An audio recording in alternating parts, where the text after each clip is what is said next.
Pseudo-Random Binary Sequences, also known by the acronym PRBS. We're going to be discussing PRBSs, which can be found in the Scholar textbook in the section indicated and at these pages. So in particular, it's usually in the context of Monte Carlo estimation of bit error rates that we're going to discuss a PRBS. So let's just talk at first about Monte Carlo and this estimation of BER, because we can use this technique either in simulation or in experiment. So let's think about the numerical simulation. I generate bits. I push these bits through my numerical simulator of some system with some impairments that I'm trying to study. And at the end, I count errors. Based on the number of errors I counted and the bits I've sent, I'll estimate the bit error rate. Now, in an experimental context, I do something very similar. I also generate bits. However, now I pass it through a physical system. I pass these bits through my transmitter, my receiver, and at the end, I count errors. And again, based on the number of errors counted, the number of bits transmitted, I can estimate the bit error rate. So in either context, numerical simulation or experiment, I'm exploiting the fact that I know which bits were sent. In order to estimate bit error rate, I have to know what bits were sent. So if we think about numerical simulation, I'm going to just simulate random data. Of course, in any efficient communication system, I will have removed all the redundancy from the data before transmitting it. It's the most efficient way to do transmission. And therefore, the data appears random because obvious correlations have been removed. So this version, I'm doing some bits which are being generated, and these bits are going through my simulator, and because of that, they're experiencing some sort of delay. But at the output, I'm getting my bit decisions, and this delay, well, it's a simulation. I know what the delay is. I can figure it out. It's easy. So this delay is known and can be compensated, and that way, I know what was transmitted. I know the delay, so everything's fine. But what happens if instead I'm in the situation of an experiment? Well, in an experiment, what happens? I'm generating bits, but when I generate bits, the way I'm generating bits is I send some sequence. This looks short, but imagine it's quite long. And then it starts to repeat itself. And then it repeats itself again. It repeats itself again. And this is what the hardware does. It generates a sequence. It's output to your setup. But at the receiver, my receiver is going to capture some fixed amount of memory it has, and I don't know where that start's going to be. So here's the start of my receiver, and it's going to have a certain memory, and it's going to capture for a certain amount of time. But you can see that there's no synchronization. I know, in principle, all the bits that were transmitted, but now I've got my received ones, and I've got to figure out how to line these things up.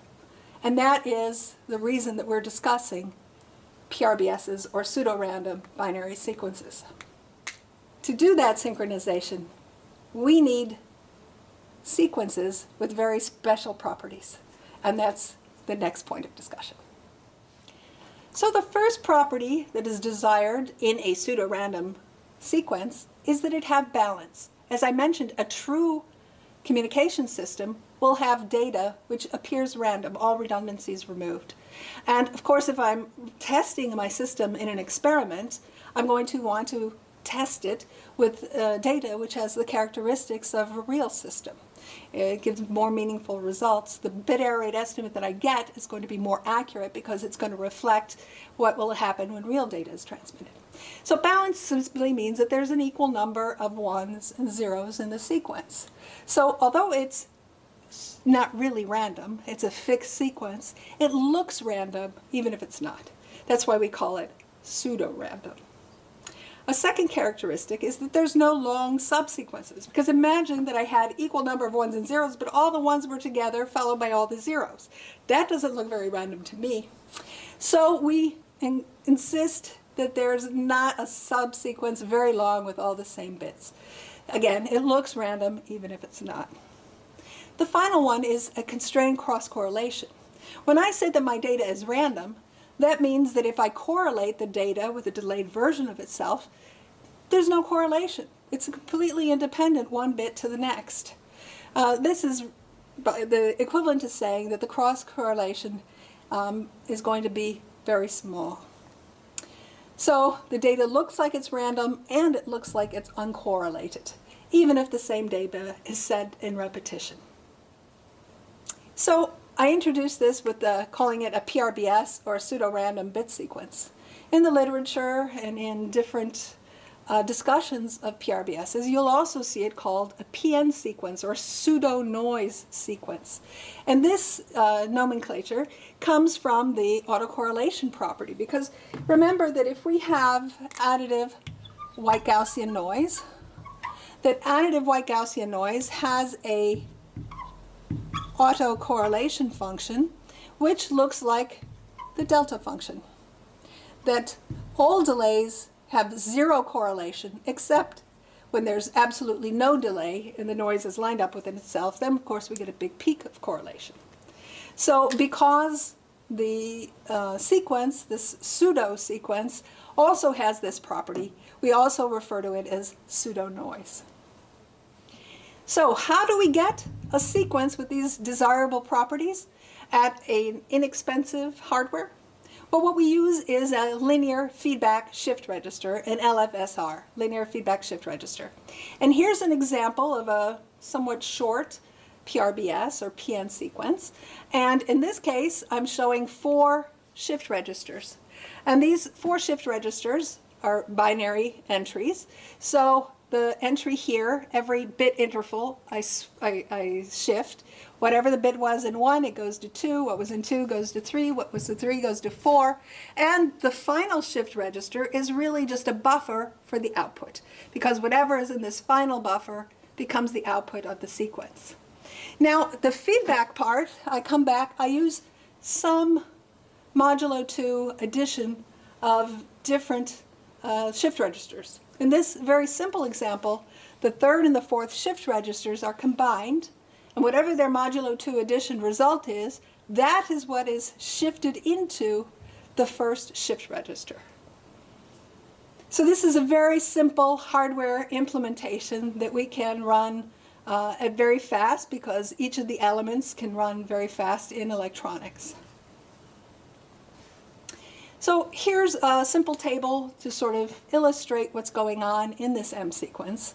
So here we have the different states that the sequences can be held in these shift registers.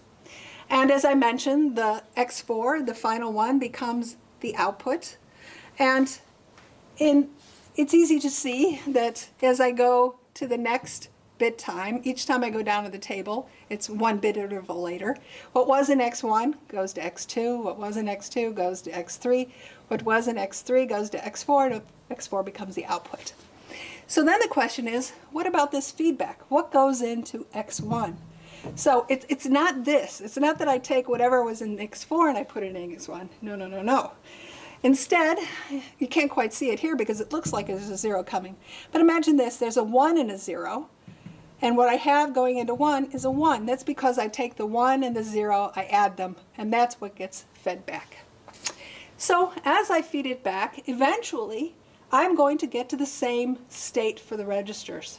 So what you'll see is down here, I return to the 1, 0, 0, 0. That was my initial state, or my seed state. And when that happens, the output sequence begins to repeat. So this is what I said, that the transmitter that generates a PRBS just continuously outputs the same sequence one after another. So when we see the output starting to repeat, we can say now that this is the length of the sequence. The length of the sequence before I start to repeat the sequence. So this sequence length, the longer it is, the more desirable the sequence is, the more the properties are interesting. For that reason, we sometimes call it an M sequence. In addition to PRBS and PN sequence, we call it an M sequence. Why do we call that M? That M stands for maximal. It gives me the longest possible sequence for the same number of shift registers, for the same hardware complexity. So if I have m shift registers, then the number of possible states, entries in these shift registers is 2 to the m.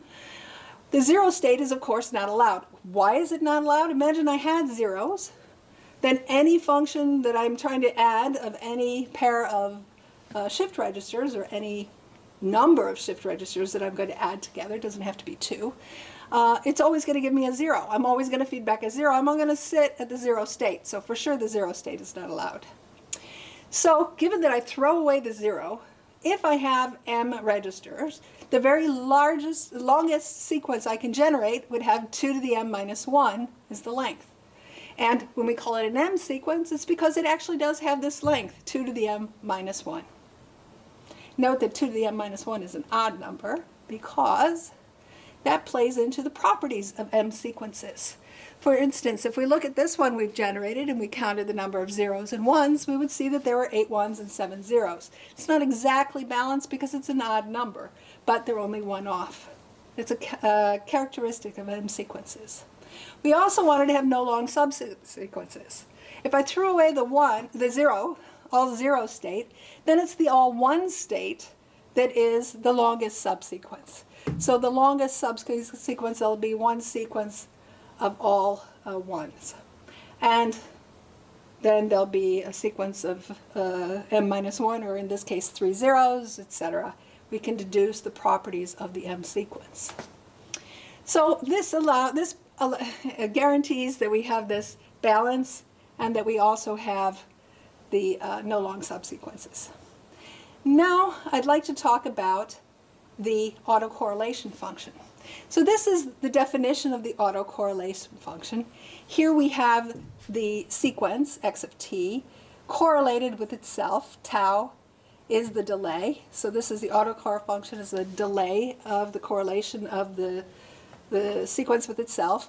And it goes the length, let's have TB here, is the time of a bit interval. And n is the length of the PRBS. And if it's an m sequence, of course, that would be 2 to the m minus 1, where m is the number of shift registers. So this k factor just normalizes for the height of whatever, maybe it's not 1 or whatever the amplitude is. We sort of normalize for that so that the peak occurs at 1. So this would be a little sketch of what a PN autocorrelation function, M sequence, PRBS autocorrelation function would be. And we've normalized it for a maximum of 1. And then that is when everything is exactly aligned. Of course, it repeats. So every time it aligns, I get a peak. But everywhere else, it's almost 0. It's a minus 1 over n. The longer n, actually the more peaked this becomes. Of course, it also spreads out. And so it becomes very much like a delta function. So how do we use this property of autocorrelation being very peaked in order to align or synchronize our system so that we can count errors? That's what we're trying to achieve. So what I'm going to show you is down here is our reference PRBS sequence. And you can see here that it starts to repeat. So I had 3 ones, 0, 1, 3 ones, 0, 1, etc. So I can see it starting to repeat there. I have 2 periods of my sequence. Now what I'm going to do is I'm going to take my received signal and I'm going to slide it across this reference symbol. And as I slide it across, I'm going to plot the correlation function. For instance, here in pink, I've got 1 period of the sequence as it's received, and I'm sliding it across my reference. And at this green point, if I did the correlation, the integral of the product of these two, I would get this blue line up here at the autocorrelation. So I take my received signal and I slide it across the reference signal. And this allows me to synchronize my received signal with the transmitted signal. So for instance, at this point, when I get a peak in the autocorrelation function, I know that I have slid my signal along enough so that it exactly aligns with the transmitted sequence. So that means that suppose the beginning of my received data was here. If I lined it up here, of course, it's not lined up correctly. It's when I received it, but it wasn't at the start of the PRBS. What I do is I figure out, okay, the real start is over here, so I have to delay it by this amount in order to get everything aligned.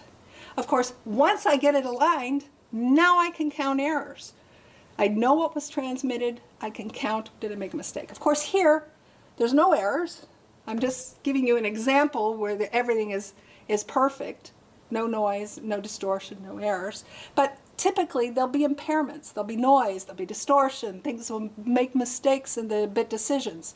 But the bit decisions will be sort of okay, and therefore that'll be enough, sort of okay is enough to get an autocorrelation peak, which makes this alignment. And the higher the peak, the longer the sequence, the easier this alignment is in the face of distortion. So, to conclude, we have seen that a PRBS is easy to produce in hardware. It's simple shift register. The PRBS has excellent properties for estimating BR because it's going to have an estimate of the BR which reflects the BR that will be seen when real data is transmitted, because the PRBS itself looks like real data. It's balanced. There are no long sequences. And the high correlation peak is visible even in the presence of noise, distortion, any impairment. And this synchronization via the autocorrelation allows me to count errors.